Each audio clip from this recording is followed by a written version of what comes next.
Elias Ward never realized how strange his own apartment could feel until he returned to it after surgery. Everything looked the same: the sun cutting across the living room rug, the faint hum of the refrigerator, the familiar echo when a door closed. But something inside him had shifted. His right shoulder was wrapped, stiff, and aching, reminding him with every small movement that he couldn't do even the simplest things alone. And despite the warmth of coming home, there was an emptiness he couldn't ignore. Caleb helped him through the door first, one hand at his back in a careful, practiced motion.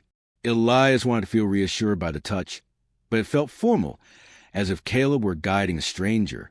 Caleb had been distant even before the surgery, buried in work and long nights at the office, and now his voice wavered with distracted edge. "Easy," Caleb murmured, adjusting the strap of Elias's sling. "Let's get you sitting down." Elias eased into couch and tried to smile. "I'm okay. Really." "I know," Caleb answered, but his eyes flicked to his phone. A message blinked. He silenced it quickly, but not quickly enough for Elias to miss it. Caleb had taken the day off to bring him home, but Elias knew that was already stretching things. With everything happening at his job, Caleb couldn't stay to help him with recovery. He had explained it many times, and Elias understood, or tried to. Still, understanding didn't make him feel less alone. "Jordan should be here in about 20 minutes, Caleb said, slipping his phone into his pocket like a guilty secret. He said he'll stay as long as you need him. Elias felt a mixture of gratitude and embarrassment. You really didn't have to ask him. I could manage.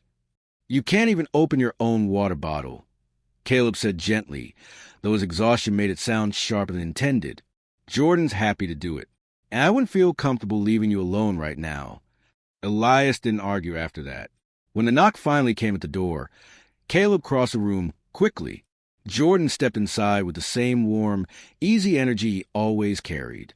He wasn't flashy, loud, or dramatic, just steady, grounded, and naturally reassuring. His smile softened the moment he saw Elias. "There you are," Jordan said, setting down a bag of groceries. "You look better than I expected." "That's because the meds haven't worn off yet," Elias joked. Jordan laughed, and the sound eased something tight in Elias's chest. Caleb didn't react. He was already checking the time. They all talked for a few minutes, mostly Jordan and Caleb going through instructions, pain medications, restrictions, physical therapy scheduling. Elias watched them quietly, noticing how Jordan listened intently, while Caleb rushed through explanations. When Caleb finally announced he had to leave for work, he pressed a quick kiss to Elias's forehead. It felt like habit more than affection. "I'll call later," Caleb promised. Elias nodded, and then Caleb was out the door. The apartment fell into a gentler quiet, with just Jordan remaining. Jordan took off his jacket, rolled up his sleeves, and surveyed the place like a caretaker settling into his role. "Okay," Jordan said with a reassuring clap of his hands. "What's first? Food? Water? Pain meds? A distraction from thinking about any of this?" Elias chuckled. "Honestly, I need to clean up a bit. I feel gross." Jordan hesitated only to make sure he wasn't overstepping. "Do you want help getting to the bathroom? I can stay outside the door, just to make sure you don't slip." "That would actually help," Elias admitted. Jordan moved slowly, thoughtfully, guiding without touching more than necessary. Every motion was practical, offering his arm for balance, keeping a hand near Elias's back in case he stumbled, steadying him without lingering. There was nothing intimate about it. Yet something about Jordan's calm attentiveness made Elias feel seen in a way he hadn't in a long time. It wasn't the assistance itself. Caleb had helped him too, earlier at the hospital. It was the way Jordan looked at him. Not with impatience, not with obligation, but with genuine concern. When Elias struggled to open a bottle of soap with one hand, Jordan wordlessly opened it and sat beside him. When Elias reached for a towel with his good arm, Jordan placed it within easier reach. He kept his distance unless Elias asked for help, and even then he moved with a respectful gentleness that made the situation feel safe rather than embarrassing. At one point, Elias's balance faltered slightly. Jordan caught his elbow instinctively, brief, supportive, steadying. Their eyes met for only a moment. Something unspoken flickered there, not romantic, not suggestive, just a simple, human warmth that Elias hadn't felt in months. "You're okay," Jordan said quietly. "Yeah," Elias answered, though his voice wasn't steady. Later, when Jordan guided him carefully back toward the bedroom, Elias felt something lingering in the air, not a touch, not a gesture, just an awareness, a quiet shift, a crack in the isolation he'd been carrying. And for the first time since the surgery, he didn't feel completely alone. The next morning began with the soft clatter of dishes in the kitchen, sounds Elias wasn't used to hearing this early, least of all from someone who wasn't Caleb. For a moment, waking up, he forgot Jordan was staying with him. The smell of oatmeal drifted down the hallway, warm and familiar. It was the kind of breakfast Caleb always said he would make, but never had the time for. Elias carefully sat up, adjusting the sling around his shoulder. The morning stiffness was worse today. Each movement felt heavier, slower. He called out, "Jordan?" "Morning." Jordan appeared in the doorway, a mug in one hand. "You good to sit up? I brought coffee." "Bless you," Elias said with a tired smile. Jordan placed the mug on the nightstand and helped Elias swing his legs over the edge of the bed, not touching more than necessary, just guiding, supporting. He waited to see if Elias could stand on his own before offering his arm. Little things, respectful things, the kind of attention Elias had forgotten the feeling of. In the kitchen, Jordan had already set up breakfast for both of them. Fruit, oatmeal, coffee, even a glass of water with a straw, so Elias wouldn't have to lift it awkwardly. Elias felt both grateful and guilty. "You didn't have to do all this," he said. Jordan shrugged lightly. "I know, but you need someone right now."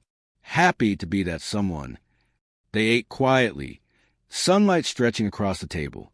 The warmth of it, the simplicity of a shared breakfast, felt strangely intimate, not in a romantic way, but in a way that two people who genuinely care for each other can make silence feel comfortable. After breakfast, Jordan helped Elias with his stretching exercises. Physical therapy wasn't supposed to start for another few days, but he had simple movements to prevent stiffness. Jordan knelt beside him, guiding his good arm, watching his face carefully. "If anything hurts, tell me," Jordan said. "It already hurts." Elias laughed weakly. "Okay, anything hurts more than it should." They shared another soft moment of laughter. Elias noticed the tiny details he'd been ignoring for years. How Jordan's presence made him feel grounded, how he listened without interrupting, how he wasn't distracted by phone calls, notifications, or excuses. The day passed peacefully. Jordan worked on his laptop, while Elias rested on the couch. They watched the documentary together, arguing playfully about which parts were exaggerated. Jordan made lunch. Elias dozed off, and when he woke, Jordan draped a blanket over him. Every small act chipped away at something Elias had been pretending didn't hurt. Later in the afternoon, Elias asked for help with washing up again. Not a full bath, just enough to feel fresh after a long nap. Jordan nodded, grabbed a fresh towel, and walked with him toward the bathroom. He didn't enter the shower area, didn't cross any boundary that might make the situation uncomfortable. Instead, he stayed nearby, ready to help if Elias slipped, handing him items when he couldn't reach them. There was nothing inappropriate about it, just genuine care from one friend to another. But then a moment happened. As Elias stepped out, he slipped slightly on a damp tile. Jordan reacted instantly, catching Elias by the upper arm to steady him. It wasn't a romantic touch. It wasn't even intentional. It was instinct, protective, and brief. Yet the way they both froze afterward said more than the touch itself. "You okay?" Jordan asked, eyes searching his. "Yeah." Elias breathed, but his heart wasn't steady. Jordan slowly released his arm, his expression shifting into something more careful, more aware. "Sorry, didn't mean to." "You didn't do anything wrong," Elias said quickly. "I just wasn't expecting it." They didn't speak for a few seconds after that, not because it was inappropriate. Nothing had happened, but because something unspoken passed between them, something that didn't exist a week before, something that scared Elias more than he wanted to admit. The tension eased as they returned to the living room, but it lingered in the air like a faint echo. That evening, as Elias rested on the couch and Jordan prepared dinner, the front door opened unexpectedly. Caleb stepped inside, shoulders tight, eyes scanning the room before landing on Jordan, and Elias sitting close enough to suggest more than there was. "Hey," Caleb said too casually. "Didn't expect to see you both like this." Jordan straightened, just helping him with his exercises. Caleb nodded, but something hardened in his expression. Jealousy, insecurity, maybe guilt. He stayed only 10 minutes before claiming he needed to return to work. He kissed Elias goodbye, but it felt rushed, almost forced. When the door closed behind him, the apartment fell silent again. Jordan exhaled. "I should give you guys space tomorrow." Elias shook his head. "No, I need you here." He didn't mean it the way it sounded, but once the words were out, he couldn't take them back. That night, Caleb texted once. "Working late. Don't wait up." Jordan, from the spare room, texted something different. "Let me know if you need anything, okay?" Elias stared at both messages far longer than he should have, and for the first time, he couldn't tell which message made his chest ache more. Elias barely slept that night. He lay in bed, staring at the ceiling, listening to the soft hum of the apartment and the faint sound of Jordan turning over in the spare room down the hall. Caleb's short text kept replaying in his mind, cold and distant, like an unfinished sentence. Meanwhile, Jordan's message, simple, warm, and thoughtful, echoed with a comforting weight he wasn't sure he should be feeling at all. By morning, the apartment felt different. Heavy, quiet. Elias shuffled from his room to the kitchen, where Jordan was already making coffee. He looked tired, too, as if neither of them had rested enough. "Morning," Jordan said softly. "Morning." Jordan handed him a mug, careful that Elias didn't need to lift his arm too high. Elias noticed how Jordan always adjusted naturally, without being asked. Caleb used to do things like that years ago. "You okay?" Jordan asked, leaning against the counter. Elias opened his mouth to say yes, but the truth slipped out instead. "I don't know." Jordan didn't push. He never did. He just nodded slowly, waiting, letting Elias speak when he was ready. But before Elias could say more, the front door opened. Caleb stepped inside, looking more tired than either of them. His shirt was wrinkled, eyes slightly red, hair disheveled like he'd slept in his car. "Caleb?" Elias asked softly. "We need to talk," Caleb said, voice tight. Jordan straightened instantly. "I'll give you space." "No," Caleb said sharply, then softened. "Actually, stay. I think concerns you too." Elias felt a cold rush through his chest. Jordan shifted uncomfortably but didn't leave. Caleb leaned against the wall, rubbing his temples. "I'm sorry. I'm not handling all this well. Work's been insane, I'm stressed, and I know I've been distant." His eyes flicked toward Jordan. "But coming home yesterday and seeing you two together, it felt like I was walking on something." Elias swallowed. "Caleb," nothing happened. "I know." Caleb's voice cracked just slightly, but it felt like something could. Jordan stepped forward, hands raised slightly. "Caleb, I swear." Caleb cut him off. "Do you have feelings for him?" Jordan froze. Elias's breath caught. Caleb's voice softened, not angry but wounded. "I need honesty." Jordan looked at Elias, then at the floor, then back at Caleb. It took him a long moment to speak. "I've always cared about him. More than I should, maybe, but I never intended to act on it. Not now, not ever." Elias's chest tightened. Hearing the words aloud made something inside him tremble. Some part of him long ignored. Some part that had been reaching toward warmth without meaning to. Caleb pressed his lips together. "So it's true." Jordan looked pained. That doesn't mean Elias feels the same. Elias wished he could answer easily, clearly, decisively. But the silence that followed said more than he wanted to admit. Caleb let out a slow, shaky breath. "I wasn't imagining it then." Elias finally spoke, voice quiet but steady. "I didn't look for anything with Jordan. I didn't plan this. But I felt lonely, Caleb, for months. And Jordan's been here for me in ways I didn't realize I needed." Caleb took that like a blow, shoulders slumping. I know. I've been a bad partner. I stopped showing up. I let everything else take priority. His eyes glistened, but he blinked it back. I don't want to lose you. Jordan stepped back, giving them space. I should go. No, Elias said before he could stop himself. Jordan paused in the doorway. Elias closed his eyes.